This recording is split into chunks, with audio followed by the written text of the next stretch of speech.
with Yeah, us. so what's going on with you? Everything.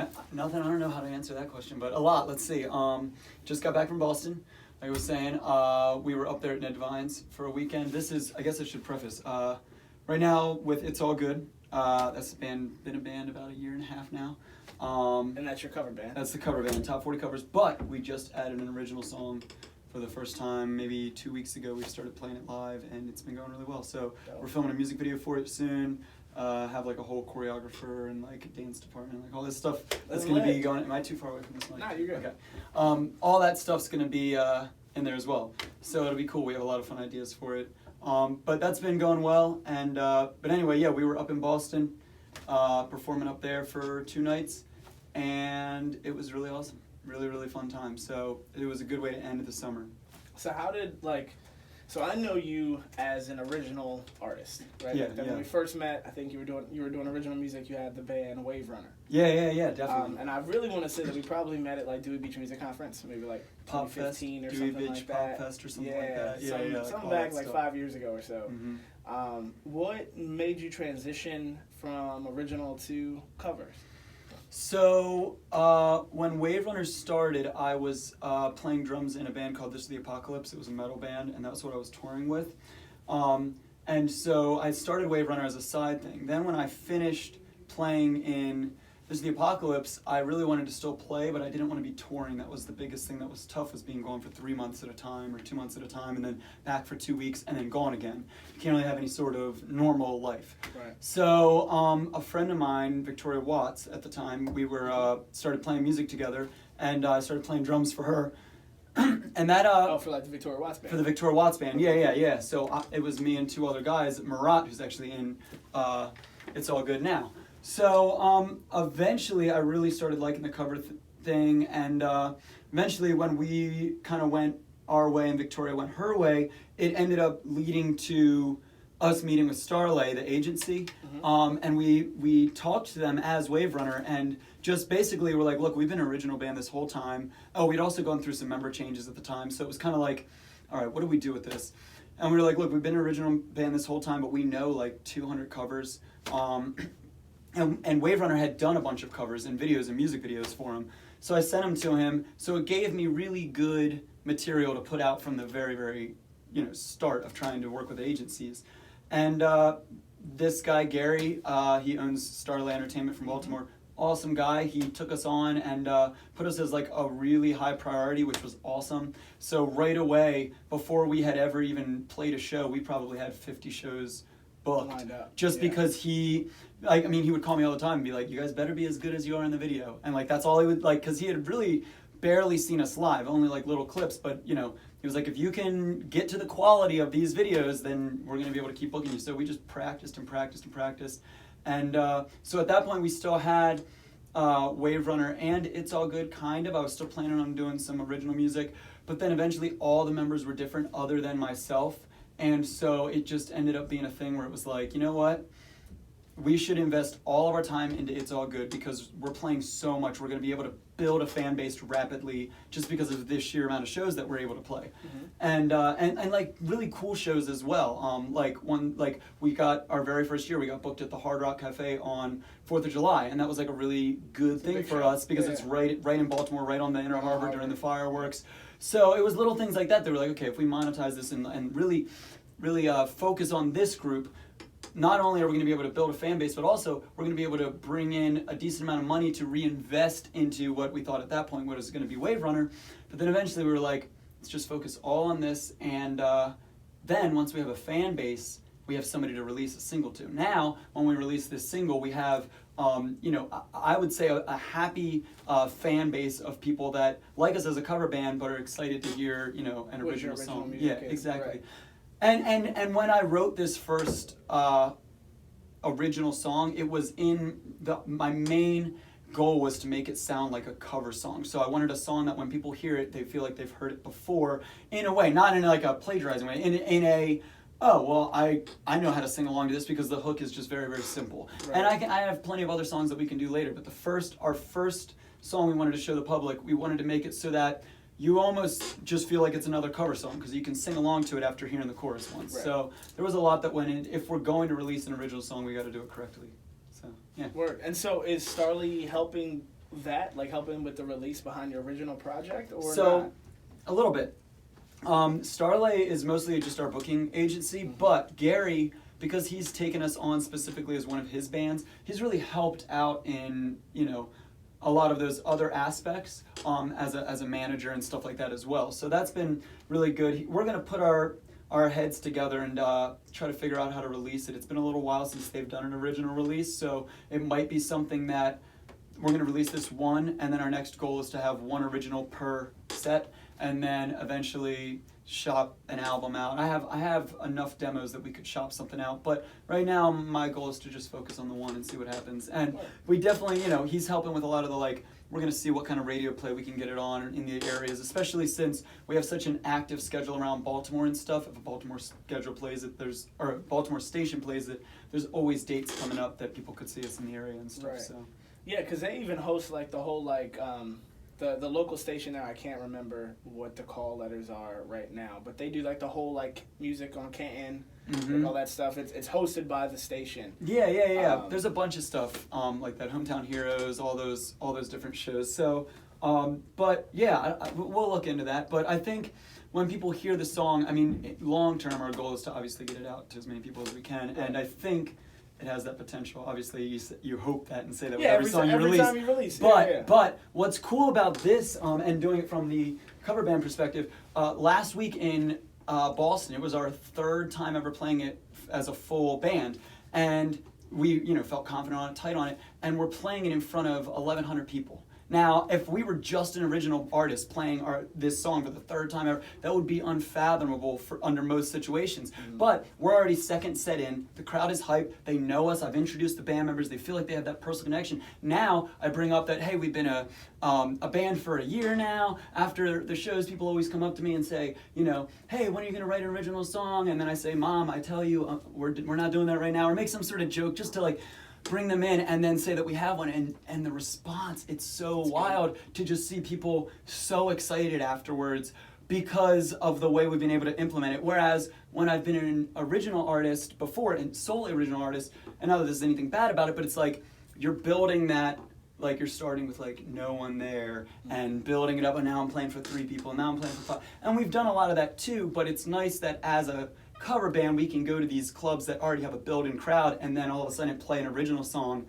That would be a hard thing to do if we were trying to start, from square one with original music. So I definitely want to ask more questions kind of about that and your mentality around it. Just for anyone listening to the podcast who maybe is kind of feeling that same way. I'm an original artist, and every time I do a show, I don't have an audience to get it to. Mm-hmm. The only audience that I have is a digital audience. And I'm not saying that's a bad thing, because I've noticed that there's more and more artists that don't need to perform out live. They only have a digital audience first. Lil Nas X and just then, had the longest number 1 single. Yeah, so it's it's totally fine to just have a digital audience and then go perform shows. That's totally fine. It works, especially in 2019. But yeah, I am curious to see, especially if anyone's looking around I thought about getting into the cover band scene, because I know some people do get into the cover band scene, but maybe don't experience, they can't book the same rooms that This All Good could be getting in. Because see, I remember when your band started, because Gary hit me up because I was doing the entertainment booking for Documents. And that, so it's nice when you have someone who kind of has some plugs that are in to be able to get you into those rooms. If he calls, it's going to be something legit. Yeah, you kind of know what you're buying. Yeah, you know, exactly. as a talent buyer, you know what you're purchasing. Yep, exactly. So has that been beneficial for you? Do you like that? Do you still have autonomy? Tell me what that experience is like. Specifically what, the booking agent? Yeah. Yeah. Well, okay, so I've heard, obviously, horror stories and great stories about different booking agents and stuff, but ours, personally, Gary, has been awesome. We were actually talking to a couple different agencies and ended up going with Gary specifically because it felt like he was putting us we weren't just going to be another band on his roster. He wanted to invest in us because he knew long term there was potential. And so that felt really good. For me, during Wave Runner and the band I was in before that, Me Equals You, I did all of the booking, and we would do, lots of like small tours and stuff like that. We're not really making much money, but it's more the experience. And that was fun when I was younger, but I'm 30 now, and now that is not fun for me. I've done that and like experienced that. Now I would much rather just like let somebody else do it. Yeah, he sends me a text every day of like the new shows that are booked, and I put him in the calendar, and then I get a contract from him, and then that's it. And it's like it's super easy. It also is nice because he can ask for guarantees that I might not have been able to pull myself because I don't have the, like you were saying, the weight behind it.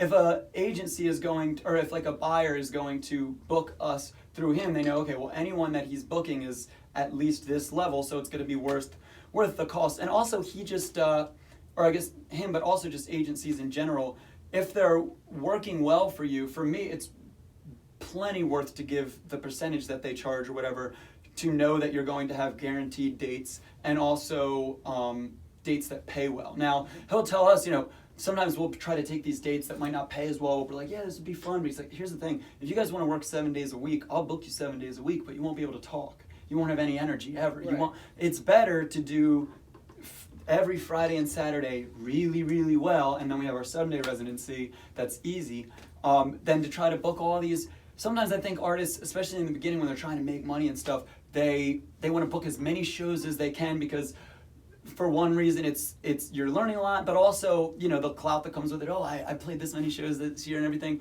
and that is fun, and there is definitely a good thing to that hustle, but you got to be careful that you don't burn yourself out because anything can become tedious once you've done it a million times. I mean, I used to love recording, and I still do. I love producing, but I have to sit down and put myself in a certain mindset to sit down and produce, whereas when I first started and I was just hungry for it all the time, I would wake up and like run to my computer to do it and stuff like that, whereas now it's a much more methodical kind of like, okay, let's make this mix sound really good. But it's a completely different mindset. So anything, especially with gigs, I was telling you when I walk in, the hardest thing right now for me is my voice is habitually tired all the time. I mean, and I take as good care of it as I can given the circumstances, but when you're singing 3-hour sets. 3-hour sets every single night. And for me, the singing isn't even what the worst is. It's the talking. It's the hosting in between, the talking to the audience and talking to the audience afterwards. Because half of me, really needs to save my voice and get back, but the other half knows this is the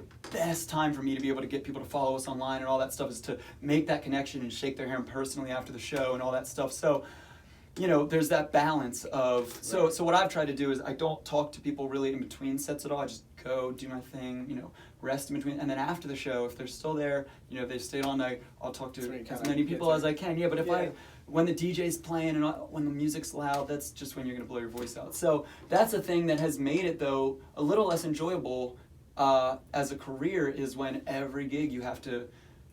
When I'm a drummer, I could have nothing against drummers. I mean, that's a whole other thing. But when I was drumming, I could have 102 fever, 103 fever, and still like make it through the set. Feel like crap, and make it. But like, if I'm having bad allergies as a singer, it's like it's horrible. You're you can't screwed. really do anything. Yeah, because even if you make it through tonight, tomorrow you might be real screwed because you pushed yourself the night before. And you're the front man, so like you're it dancing. comes across. The energy comes across for sure. Just to like kind of recap for people that are listening, I know that was like a whole lot of stuff. Sorry, I go on tangents. No, it's cool. So really, I guess some of the overarching themes is kind of like, for you, decide what you want to do. Like, if you want to get into, if you are in the cover world, you have the option of doing it kind of independently, which Aaron has done. The whole like booking thing, and then there is the option of getting an agent, and what was important, like a key that he had mentioned, was finding an agent that is really invested in you. This seems like some of the a lot of the success rather that It's All Good has experienced is due to the investment and commitment that Gary has had, in particular to the band.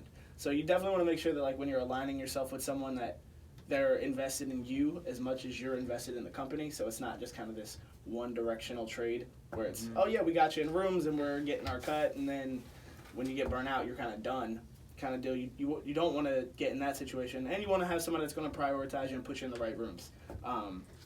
Yeah, absolutely. And on the flip side of that, you also want to make sure you are a band that's giving the product that can play these kinds of rooms. A lot of people, assume in their mind like, well, yeah, I feel good, or even sometimes we get in the mindset like, this is the best I've ever sounded, so like obviously I should be able to. But the reality is sometimes you have to ask yourself, well, what are the other bands in this room doing on average? And if that's the average, even if it seems like, okay, so if they all have crazy light shows and you don't, well, it might seem like, well, I don't need a crazy light show. But if all the bands in these rooms that you're playing have one readily available and you don't, well, then that means that the light show is the bare minimum now. The light show is the standard. Yeah, exactly. So you're going to have to match that. And when we started It's All Good, that was another thing that we did, was we invested a lot of money back into the equipment right away before we started investing it into our pockets, just because we knew the better equipment we have, the better shows we're going to be able to book. If we have a really nice PA system, now we can get booked at bigger venues that are requiring us to provide sound without having to necessarily hire a whole sound company and take a big cut out of our pay. We can just hire a sound guy that can come and work on our X32 and our show's already on there and stuff. So. And then to backtrack with what you were saying about the booking agent, actually a third option, because you can self-book, you can go through an agent, but there are options to do a little bit of both. There are agents that will do like one-offs or like single contracts for venues. I know some agencies will even do, okay, so say I'm your booking agency and I book you at some nightclub. Now, your contract with me is for, let's say, 2 years at that nightclub. So all it is anytime you book through that nightclub for the next 2 years, it comes through me. Or if you didn't book it through me, say you booked it through another agency because now they're exclusive, I still get my cut until those 2 years are up, but just from that specific venue. Right. So it might be beneficial to look, okay, maybe I can get on an agency just to do some of these venues or rooms that I might have trouble getting in on my own, but understand that they're going to want that like couple year commitment, and rightfully so. It takes about 2 years to really build a band, up into something, and it would stink to be a booking agent and book somebody once, and then they just book themselves there forever, and now you don't get your cut. So it's definitely important. But I think that's the third option, is you can have a little bit of both. You just got to be smart with it and understand, what can I do myself and what can I bring an agency on for. But for me, I have not yet had a bad experience with using it. I've never wished I wasn't using agent. Yeah, no, that's good. It's so great to like hear the difference, because even like when I dipped my toes in the cover band waters, so for me personally, I was anti booking agent. Not anti in the sense of like, oh, like this is evil. Just anti in the sense that I wanted to make sure that I had all the connections. Like for sure. For me, it was more of like okay, if third option, if I have to go through, why would I want to do that when I could get it myself? Now, granted, the answer to that question is because it's hard. Like, the real answer is because it's hard. A lot of times there are, like, quote-unquote gatekeepers to certain venues, and oftentimes that is a booking agent or a booking company. And so it can make it difficult for you to get into that room. So the amount of legwork that you need to put in to get in can be rough. Also, if you want to go about it that way, it will behoove you to become very good friends with everyone who owns the agencies. So one of the things that I will do, in case you are interested, is I will provide links to the agencies that I'm familiar with. Like, I know that there's Midnight Sun, that's Rick Green. There's Starfield, Billy Stott. There's Starley with Gary. There's Frank Annunziata, AEM. So AEM actually books us when we play New Jersey and stuff like that. We're not on AEM, but sometimes booking agencies will work together. So, like Frank will book us up in New Jersey through Gary, and then Gary will book one of his bands down in Baltimore or DC or in one of those areas where Gary might have, one of those rooms is his room, so the only way to get into it is through him. So even in the agencies, they're kind of doing that with themselves. Yeah. So they're kind of trading bands back and forth and stuff. Right. So there is that, and I will provide you guys with the resources if you do want to go through the tedious and strenuous work of building relationships with the individuals. Like, I know everyone's name because I built relationships with them, and it took time. And probably much like yourself, you have agencies coming after you. You have agencies who are like, hey, we want your band. We want, and so that's always a great position to put yourself in. Like, one great thing is that if you do manage to get yourself into a room that you're quote unquote not supposed to be in, like let's say you manage to get yourself into the casino circuit, you will get the attention of agencies, and then they will come to you and they will try to like commandeer you, like, hey, why don't you kind of sign with us or let us handle some of your bookings or whatever it is like that. That's a great position to put yourself in, because then you have kind of leverage and you have some negotiating power. Absolutely. And even if you are deciding, like myself, to not go that route, it is still always a great thing, always, to be respectful and kind and try to learn as much as you can. Like, for me, I definitely took a lot of time. Like, hey, let me emails and phone calls and, like, stopping up to people's offices or whatever just to get to know them on a personal level. Because I'm like, how did you get where you got? How did you get here where you control the entrance to all of these different places and stuff? And when you can kind of work in that realm too, it opens up some things for you. Unfortunately, this is just a disclaimer, right? This is just music in general. Music in general can seem like it has a lifetime to it. Like there is a limited lifespan of when you can be hot or not. That lifespan in the cover band world can tend to be shorter, just because you're singing the same songs as someone else is singing. And if someone is younger and they're going to sing in front of 21-year-olds, 21-year-olds would like to see someone that's relatively close to their age or looks like they're close to their age singing to them, rather than like someone who's 45. Absolutely. And if you are 45, when you see the bands they're still dressed very hip, and they have, the ones that are doing well have kept themselves in very good shape. Yeah. They're all, you know what I mean? Chris in the Noise, for instance, exactly, is a great example. Chris looks phenomenal. Yeah, like, exactly. That's what you have to be able to do. To backtrack a little before we get to another topic, another thing, instead of saying like, you don't even have to say no to these agencies. You could say, I'm not interested in doing some sort of exclusive contract, but hey, if you ever have any one-off dates, I would be, and that's a good way to keep in contact, because maybe they will book you for one event or for something like that. Also, so say you're in a band and you decide, you know what, I am going to do all the booking myself. I'm going to do it. I think it is good to then. It's not a bad thing to pay yourself that agency fee, whether it's 10%, 15%, whatever you in the band think is reasonable. But if you're doing all that work, it's not unreasonable to say for every date, we're going to take 10% off the top, and that's going to just go to me for like working on these. Now, if it's your band, maybe less, whatever you would think is reasonable. But I don't think if you're doing all that extra work, I don't think that that's necessarily an unreasonable thing, as long as, you know, you're upfront with your bandmates. You don't want them to all of a sudden be like, wait, you weren't booking for free. You were like just, but I also think if you're with reasonable musicians, they're going to understand, well, yeah, this takes a lot of extra time, and I'm able to make all this money without having to do any work because of what you're doing. Right. Why would I not want to compensate you for that? So, and if they're not cool with that, then maybe have a talk with them or reevaluate them. Yeah, no, that's a big thing. It is, because it's not an issue. At least it wasn't an issue so much for original music.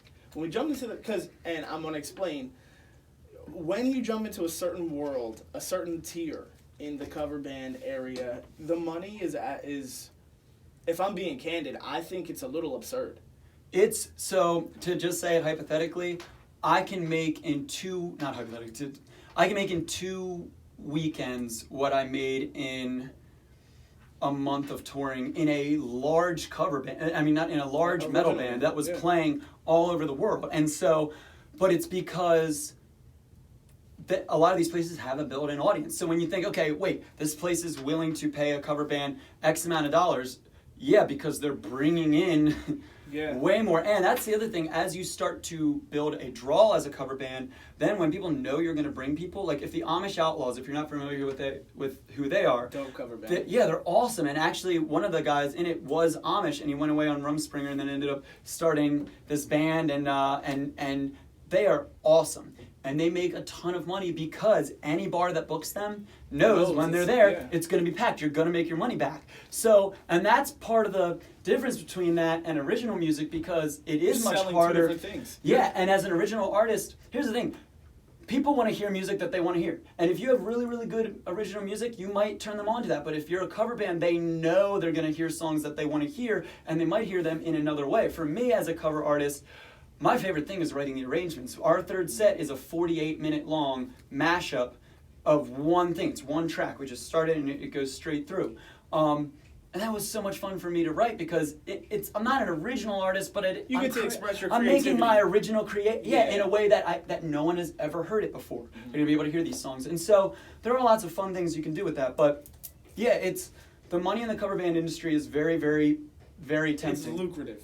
Yes, it's a real job, as in you can work and make a decent living. But because of that, there is so much more to it, because you go from being a band in Wave Runner, you're a band that's making, with all your merch sales and all that stuff, you're making, a couple grand a year, to your cover band and you're making six figures easily. Easy. And it's like, oh, okay, so now all this is like a whole new, like, okay, this person getting paid and this person getting paid and this, and sound guy and lights guys and like whoever is there. So there's so much more money flowing, and I handle all that too. So it's just me and my accountant. So it's a lot more work and behind the scenes things that people don't realize go into. People think, oh, cover band, that's super easy. Well, no, you have to memorize like 200 songs. You have to play all the time for really long periods of time. We were actually we were at Feggers Island in Ocean City a couple weeks ago, and the bass player from All Time Low was there, and we got to talk with him for a while and stuff like that. And he was like, dude, we play all the time, and the most songs we ever play is like half of what you guys just did, like 20 songs tops.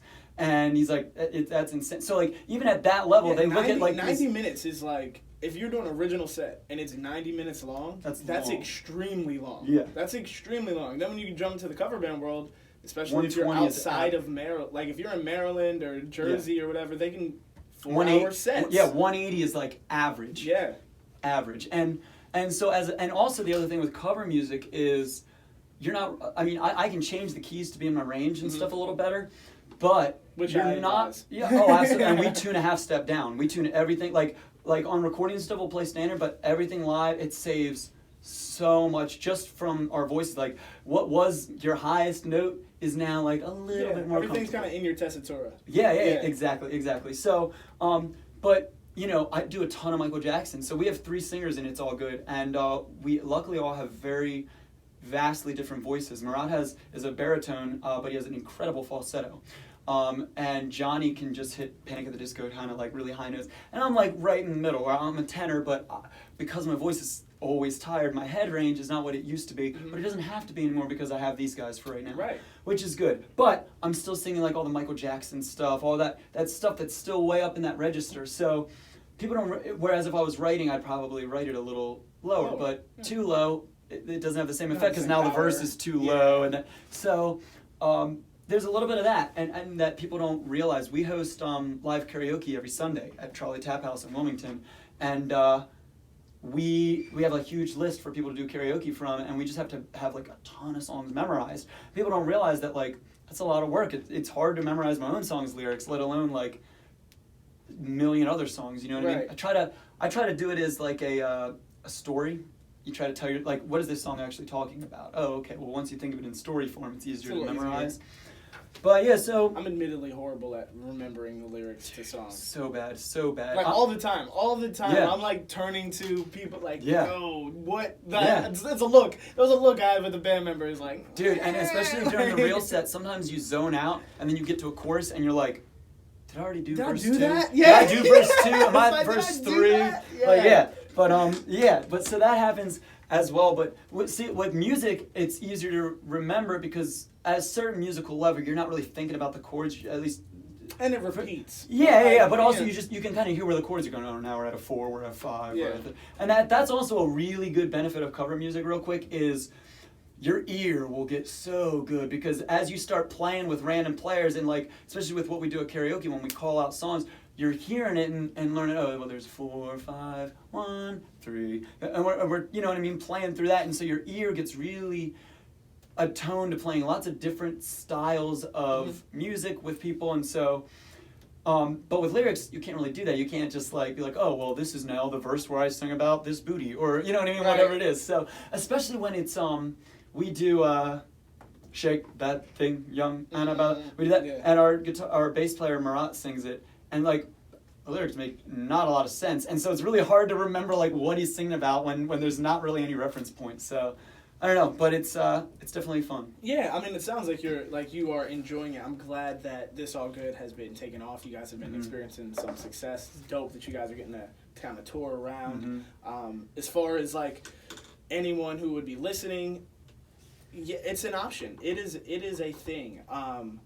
I probably sound like the one who's kind of like, cover bands. But that's honestly just because it's genuine. That is honestly how I do sort of feel about it. I think that it is great if you want to make money. I think it's great if you want to get experience playing. I think a lot of musicians become better players once they enter the cover world because they just play more. They play out more. They play out longer.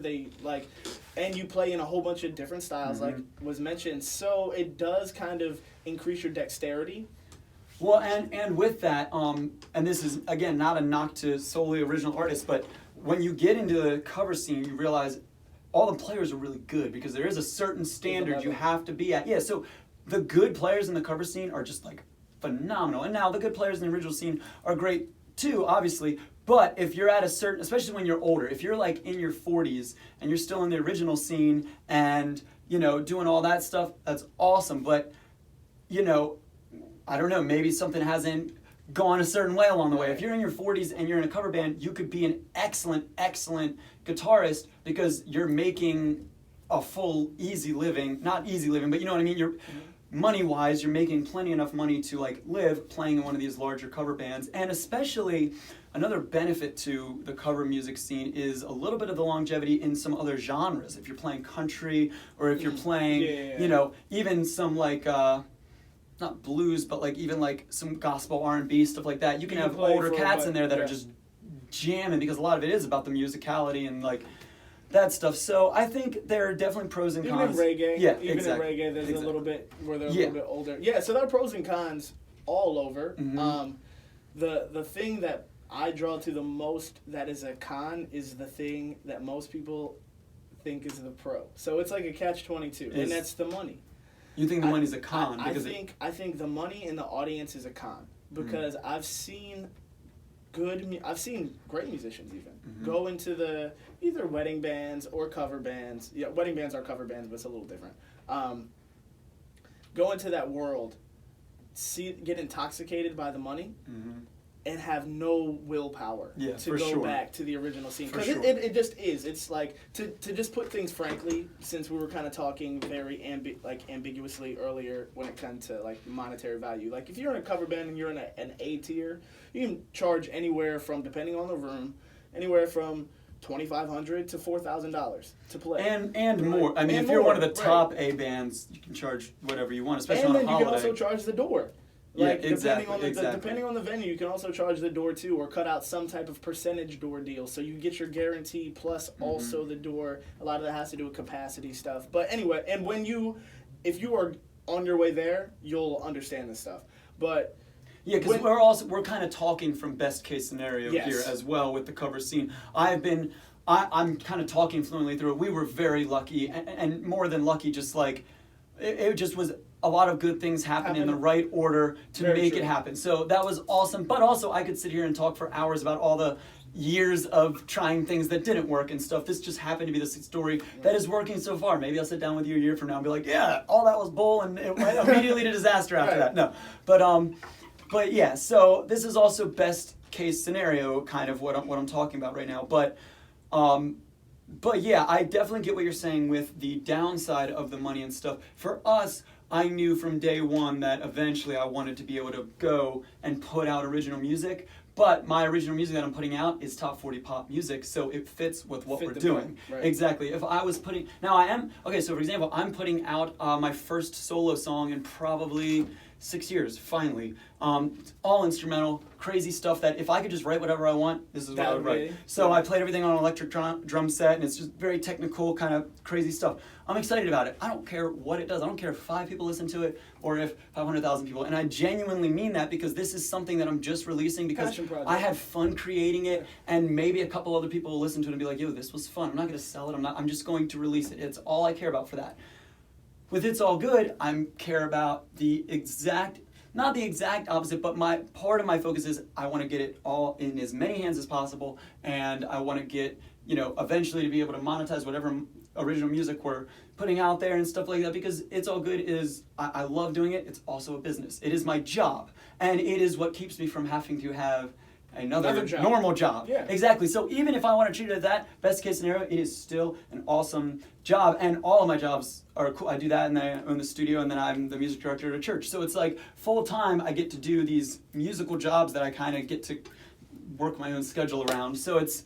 And I want cool. to touch on those other things too. Yeah, Because definitely. the whole point of this podcast is really to equip people with the tools that they need, and it doesn't matter what tools they are. Just whichever tools they need for them as individuals to become full-time musicians. Yes. So if you want to be a full-time musician and the cover world is your answer, then that's your answer. Then that's where you need to be. That's where you need to live. Because you also might be the best cover musician ever. That might be your thing, and you might be excellent at that. And I'll tell you the truth, the best cover musician ever is making a lot more money than a lot of the biggest original artists just because of, if you're in one of the biggest cover bands out there, you're making a ton of money. And also, this is another thing, this area is the Northeast. best area in the country for cover bands, because it's the only place where I can be in New York, then Philly, then Baltimore, then DC, then Virginia Beach, then Atlantic City, then Ocean City, then every single night a different city. When you're in California, it's like, I'm in LA. Now I'm going to drive hours to get to San Francisco, but I can't build a following because it's hours away, and it's expensive to drive, all that. So people don't realize, if you are going the cover band route and you live in this area, you are in a good spot to live. This is one of the only places, too, where they actually have really good guarantees. And casinos everywhere that you can play. Most places do not have the types of guarantees that we have here. Exactly. Even if you're not going to be I'm a big cover band or whatever, but if you just want to get into cover music and you want to be a solo acoustic cover act, the types of guarantees that you can get out of this area, specifically Delaware, is crazy. Delaware and the beaches. You can, as a solo artist, you could pull $400 a gig and be playing 4 or 5 nights a week if you really wanted to, and that's much more than you'd be able to make doing most other. And that's only 3 hours out of your day. Exactly. And as an acoustic artist, it's super easy to set up, play, tear down. And so some people knock that, but the reality is if you're looking to do this as a job and you're just I don't want to work a different job, this is a very, very valid option, because you get to play all the time. Your chops will get even though my voice is tired, I feel like I'm an exponentially better singer than I was even a year ago, just because I get to do it every night.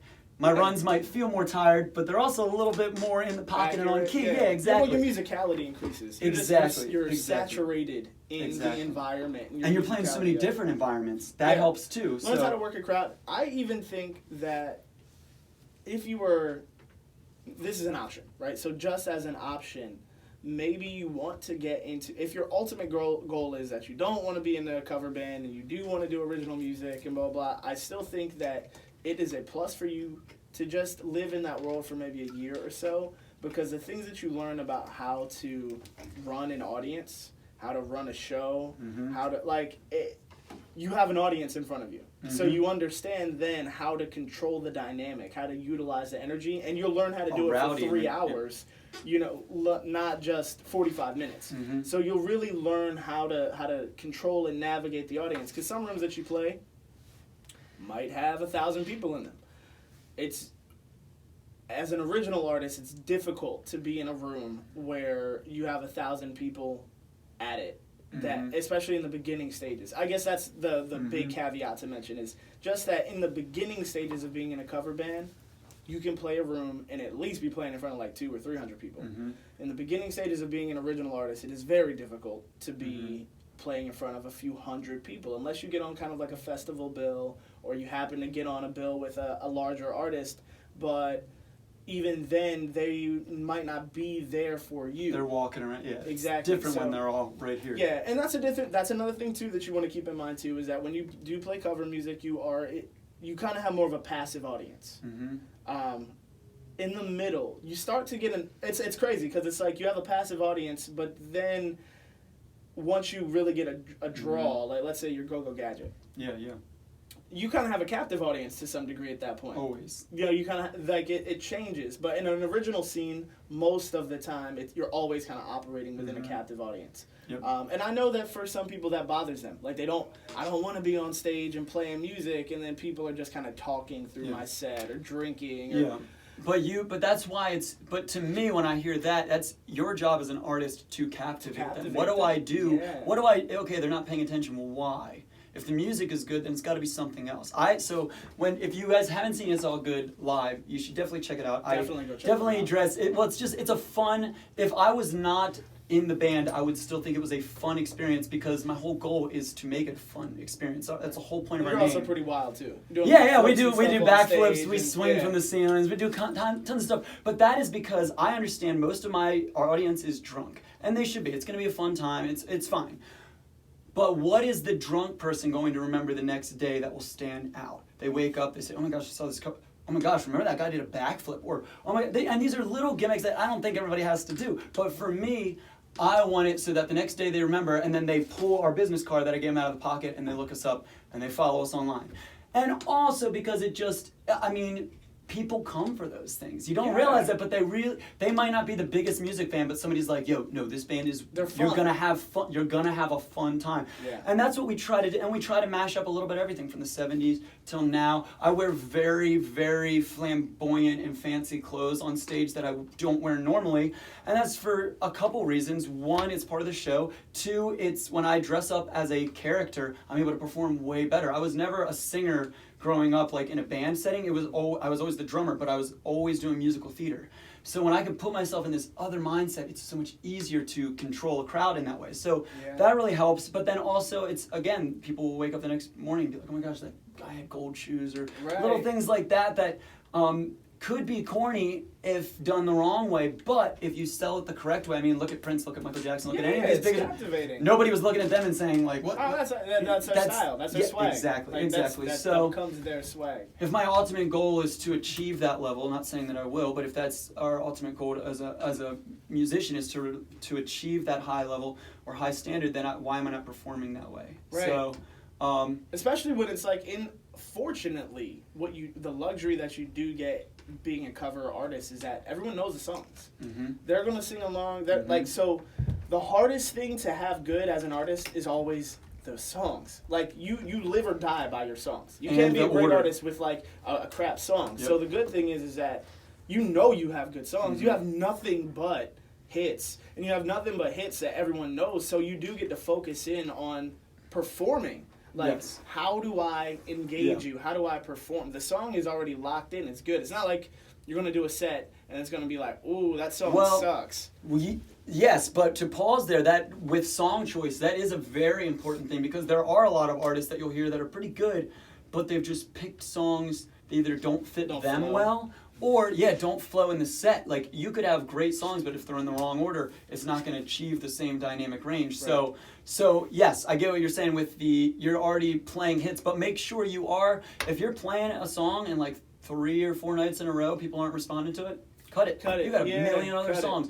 And you know what? You can always go back to it later. Who knows, like Africa, I'm sure tons of cover bands played that back in the day, and then nobody played it for a while, and now everybody plays it again. So there are songs like that. There are other songs like Stacy's Mom. It will always be a hit. It will, no matter where it is, unless it's like, I guess, like some biker bar or something like that. For the most part, more urban place. But even, you'd be surprised, like, that is a song that just, even if people don't know the verse, as soon as the chorus comes on, no matter where you're playing.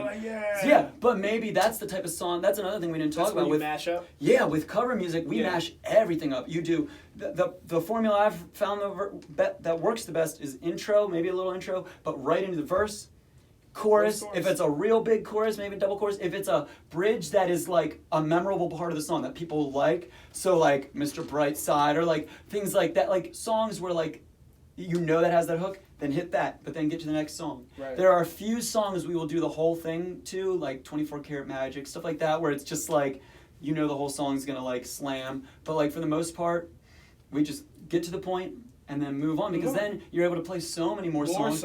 You don't yeah. have to a lot of times the hardest part about memorizing a song is the order and all the extra chords, because verse 2 changes slightly, so if you're just learning one verse, one chorus, you can also learn way more. Yeah, you can learn so many songs so quickly. So I don't know, and it's fun. Like we'll be driving in the car, and like I'll hear a song, and then I'm like singing another song over it in my head, and I'm like, yeah, so I could take take like the. When I have subscriptions to DJ services where I can get just the vocals from a track or just the synth lines or any of that, so I make all our tracks, and I can, for the most part, kind of for build anyone them. listening and doesn't understand what he's referring to like backtracks. Backtracks. So like say what's a good example? Like, oh, I want to dance with somebody or something like that. You have like the synths coming in, or the strings in I Want You Back, or things like that. It's the same way that DJs work, and it works under the same licenses and stuff that DJs would do. But I can do that so that if we're playing something and I need to front, but I still need a synth part, it can come in through the backing tracks. And now, some people hate on this stuff. I can tell you firsthand, as a musician, you have to be a tight musician to play with backing tracks, because after 83 clicks, this is going to come in, and so you can't be one click off. So I mean, and all the tightest musicians do it, all different ways, but like any big band, for the most part, that you're going to see is going to have some sort of track. Sometimes it's triggered by a pad, sometimes it's a laptop, sometimes it's a keyboard, lots of different ways. But for us, I mean, I make these clicks that you start, and it's 45 minutes of nonstop. And if somebody messes up, you keep going, and the other 3 people cover for you. So the other day when we were in Boston, 1,000 people there, huge crowd, and all of a sudden we're in the middle of this set, 19 minutes in, and it just starts from the beginning again. The click just goes back to the beginning of the track, and we're like, oh my gosh, because how are you going to even find that? So we got to a point where we could pause, and I just said to someone, I said, hey, can we mute the tracks real quick? Just mute the tracks real quick. And then they fixed it, so it wasn't coming in the house. Lloyd figured out, okay, well, it was around here. He found exactly where it was. Murat heard it. He came in, we covered it, and while he was doing that, I just talked about the band. So they didn't know. It gave me a chance. In our 43-minute set, I don't normally have too much time to talk about the band because it's one song to the next. So I talked about the band a little bit. He gave me the thumbs up, and the sound guy just, instead of just unmuting him, just brought him back up in the mix, and it sounded like it faded in, and we went back in. Now, granted, that was as smooth as it could have went. There was a million ways that could have went way horribly. You're panicking on stage, like this is the nightmare that you always fear of with doing the tracks. But it worked out. And what's nice though is that you have musicians in your band, and unfortunately, there are some bands who don't. So I think that's where backtracks got a bad name. Backtracks are dope. They got a bad name because people started to hide behind them. You had musicians who were not high caliber musicians cheating using backtracks, and then it kind of gave it a bad name where it's like, oh, well, you're not really playing that, but it's like, no. In your situation, your band has musicians in it. So even if they couldn't get the tracks back up, it'd be like, all right, whatever. We can still play all of this stuff. Yeah, we exactly. can still play the music. Exactly. But it's just nice, like, so when we do 24 Karat Magic, we sample the little intro, tonight. So do we need that? No. But as soon as it hits, everybody knows what song is about to come, and it's like, it's exciting. So yeah, definitely. But the one that, I mean, if you're playing with backing tracks, the drummer does have to be on. If you're playing with tracks that have like drum parts in it, and like electronic drum parts especially, and your drummer's not tight, you're gonna know. But if you got a tight drummer that's right in the pocket with those drum tracks, it can sound phenomenal. So but I don't know, man. I enjoy doing it. I like writing the mashups. I think it's a good thing that you should experiment at least a little bit with. Yeah, definitely don't hide behind it. I will say we use a lot of backing tracks, probably more than necessarily would like, but not more than I would like. I just, it's what sounds really good for what we need live. Some songs we use no backing tracks. Some songs we just have a tambourine, and some songs, we're essentially playing over top of like an instrumental version of the song because it's almost all synthesizers, and we want it all in there. So what we add. Do you have a synth player? What's up? Do you have a synth player? I play synths, but I also a lot of times am fronting, so it just depends. And sometimes I'll have the synth in the backing track, and I'm playing the same exact chord voicings, but with a different patch. And I'm blending it together. Because a lot of times my keys might not be ran through the sub as much, but the synth patch I put in the backing tracks, I specifically made to have that sub frequency in there. There's some parts where we have a bass track in the backing tracks, but it's a synth bass. That by itself might sound too synthetic, But with the bass by itself, the bass sounds too hollow. When you combine the synth bass coming on the track with what he's actually playing live, nice you get lush this sound. big live sound. Yeah, so don't hide behind your tracks, but also some people are like, well, I don't want to do anything, I can't.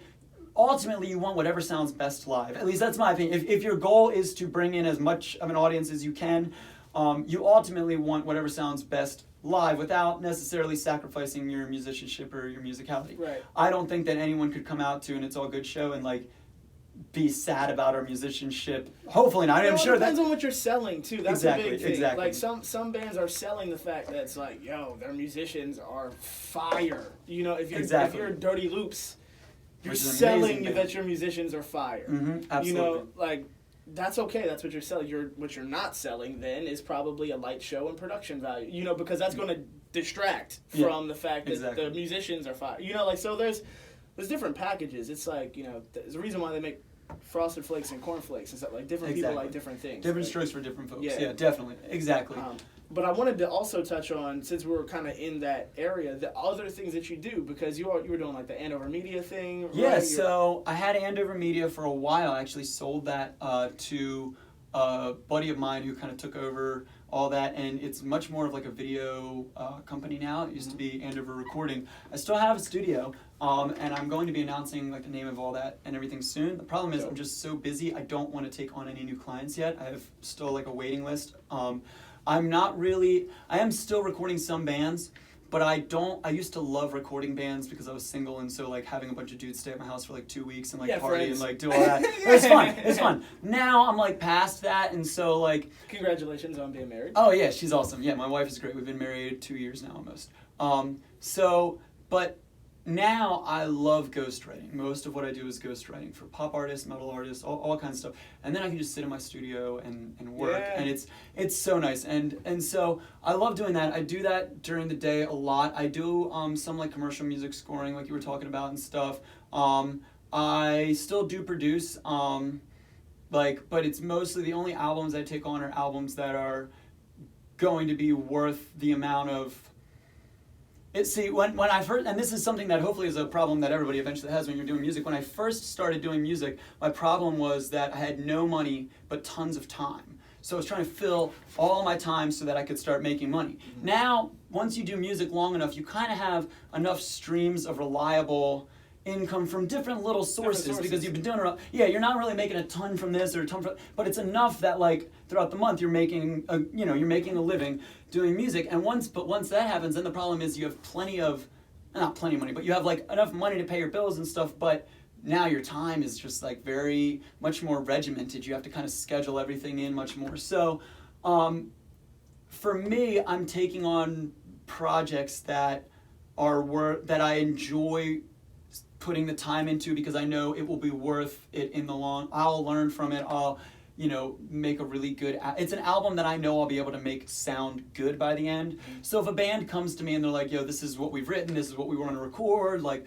blah blah blah blah. It's all right music. I'll recommend them to somebody else because I don't have time for that right now. If somebody comes to me and says, "Look, we're a band and here's our budget and we have like demos, ideas, but we want you to just write this album with us," then I'm much more likely to take it on because I know I'll be able to make it into something that I feel comfortable putting out at this point. I have no reason, I don't have a need to like be promoting myself as a producer right now. Maybe eventually I will, but right now I'm focusing on the band. A few years ago, that was much more what I was into, and the band was kind of like a secondary thing, but now it's kind of, I really like being a performer, and 10 years from now I'll be a little older and stuff. So for right now, change then. Yeah. So for right now, I'm just gonna focus on that and like do backflips all I can. Yeah. So, you know what I mean? And the church thing. So what about?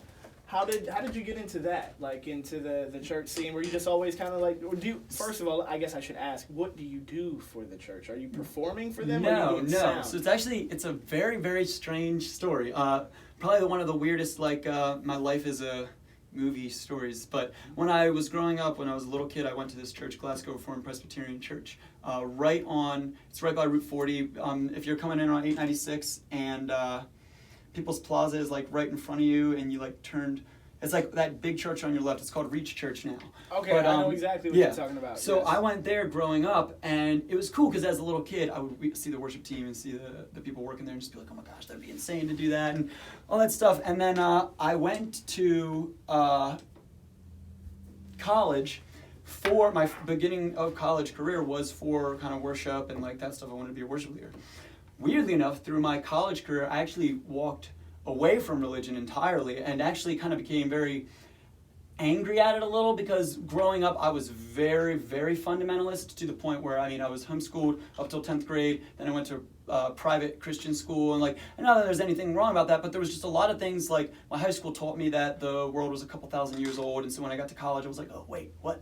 So all these things led up, and then all of a sudden I got some relearning. Yeah, exactly. But then I got kind of angry for a little while, but then I ended up recording. So the church hired me just as an outside private contractor to record their album. They had some original songs, and they knew me as a producer in the area because I had went there when I was younger and all that stuff.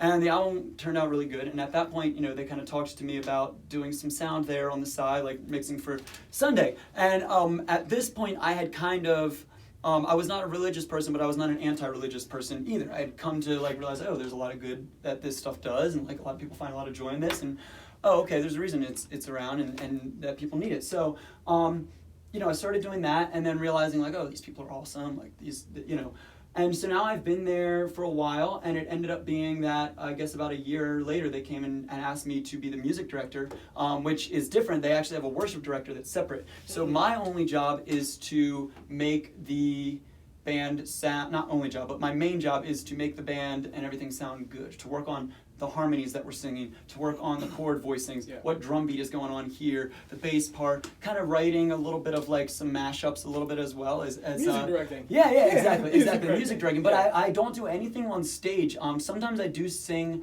from the back of the church. Actually, I'll have a mic, and if somebody's sick or not feeling good that day, I'll sing a harmony fill in the part. Fill in something. But my mic, I can sing it in the house. I can sing it in their ears. So if I just need to sing them a harmony, they're not singing it right. Little things like that. So it's just kind of putting all that together. But it's been awesome. The community they have there is great. They're open to lots of great and wonderful discussions. So it's been really cool to kind of be back in that community and work with those people there. They also have really wonderful equipment and stuff that I get to work with every week, and so that's a really dope thing too. I think that it's if it's okay with you, if you are okay with working for a church or whatever, and you don't have any hang-ups for working with a church, I think that it's personally a great thing to do, just because they tend to have resources that you may not have yourself. Definitely. So you really you can put in some time working behind some great equipment, or working with people, or just even in the environment where you don't necessarily have to have. Most other places, let's say it's a school or a university or whatever, they're going to want some kind of experience. The great thing with your church is that it's a very safe place to just kind of get involved and get the experience without having any prior experience. So I love that you've diversified so much. So for people listening, I think that should be the biggest thing that you really kind of took out of this entire conversation, is just Aaron's a full-time musician, and he's been able to get that way through you've done the work, man. You've put in the work. You've done the original thing. You've drumming for somebody else's band and touring, and then starting your own thing, doing the original thing, then the cover band scene, then the media company, and the music directing at a church and stuff. Sometimes you're going to have to diversify. What's beautiful about that, though, is that all of that was still in the arts creative. I think one of the things I really try to press on to people is it's great to diversify, and you probably need to, but make sure you're still diversifying with it, that everything kind of serves everything else. For sure. If you were just I also was construction worker or something like that. It's yes, that does solve the money problem. So for anyone who is a construction worker, and also that's fine. I'm just saying, if you can find a way to subsidize that income by doing the art, the thing that you want to do, try to do that. Yeah, absolutely. Music used to be my hobby, but now that it's my job, other things are my hobby. Playing ping pong, doing things like that. You know what I mean? It's so. But also to point with something you were saying earlier, you said you have to have the right tools. And that's kind of what my whole philosophy was when I first got out of school. I was paying all these people money for mixing and recording and all this music videos and all this stuff. And I was just thinking, well, why can they do this and I can't? Well, I just haven't took the time to learn it. If I can learn it, then I can do it. Yeah, exactly. So now I make music videos for people, lyric videos, things like that. But you were saying it's about having the right tools. I think it's also about having as many tools as you can in your toolbox, even if you don't ever use them, because you might use them. Right. If you come see It's All Good Live, I play 9 different instruments on stage at some point. Now, I'd say 7 or 6 of them, I don't play well. I play just good enough for our live show. Right, yeah. But I learned it for that, just so that I can use it for that. But I don't need them in normal situations, but I'm glad that I learned that. I took a little time to learn the trumpet. I took a little bit, because who knows, also maybe 20 years from now, or I mean not even 20 years from now, there's times in the studio where I need a trumpet part. I'm not a good trumpet player, but I'm a good engineer and an editor, so I can play I can play a couple notes and slice it together and make it at least good enough to pass until I can get somebody else to come in and track it for me for real.